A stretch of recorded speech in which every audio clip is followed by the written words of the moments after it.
Donc voilà, rebonsoir à tout le monde. Pour vous présenter la région et toute la cuvette autour de nous, là, que des marais salants, 3200 hectares de marais salants, bien protégés.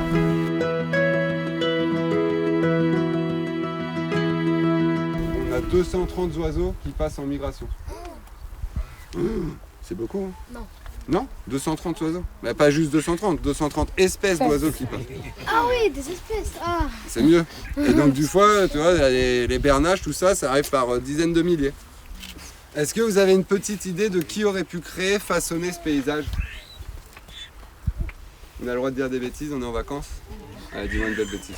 Je suis sûr que tu veux faire. Comment? Oh, bonne réponse. On a bien étudié avant de venir là. Hein. Bien joué Loulou. Les moines. Pour donner la date, fin 8e, début 9e siècle. Donc dans les années 800 quoi. Ça fait 1200 ans qu'on fait du sel à Guérande, on n'a rien changé. La seule évolution dans le marais en fait c'est la mécanisation, c'est les outils. Tout simplement quoi. On va avoir un petit peu de pelleteuse et les matériaux des outils, le plastique principalement, la fibre de verre.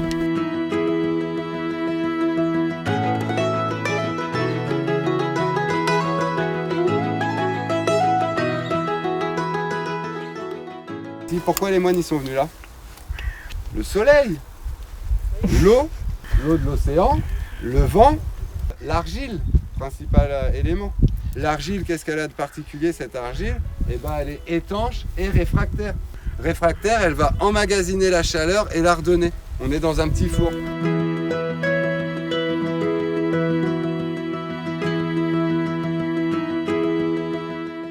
On a toujours une vasière pour une saline.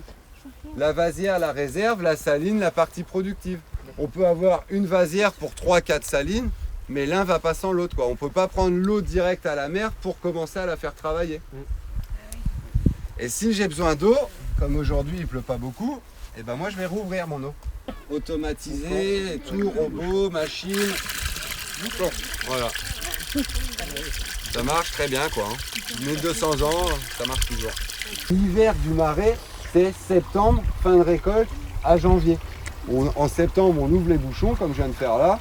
Ça part dans la saline et on s'en occupe plus, c'est noyé jusqu'à mi-décembre. Et à mi-décembre, je vide ma saline. Je noie pour protéger les ponts.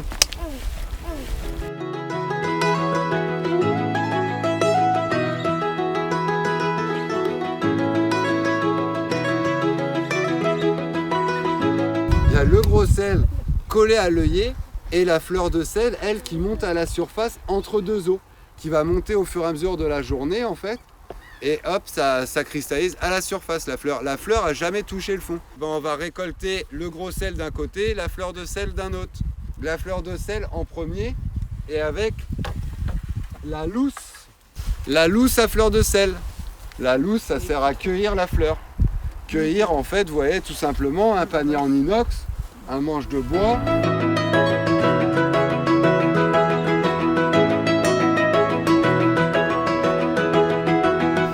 Et du coup, le la pour récolter le gros sel. Le la, LAS. Et vous voyez, sur le la, on a un petit côté arrondi. Et vous voyez, là, je déplace du sel. Je ne sais pas si vous arrivez à le voir, le blanc dans le fond. Ouais. Et là, j'aurais fait tout le tour de mon œillet en poussant, là, comme je suis en train de faire. Une fois que ça aurait poussé le sel, ça l'aurait ramené à la ladure. Arrivé à la ladure, j'aurais retourné mon outil parce qu'on a le côté arrondi que je parlais tout à l'heure pour glisser et le côté carré pour tirer en fait.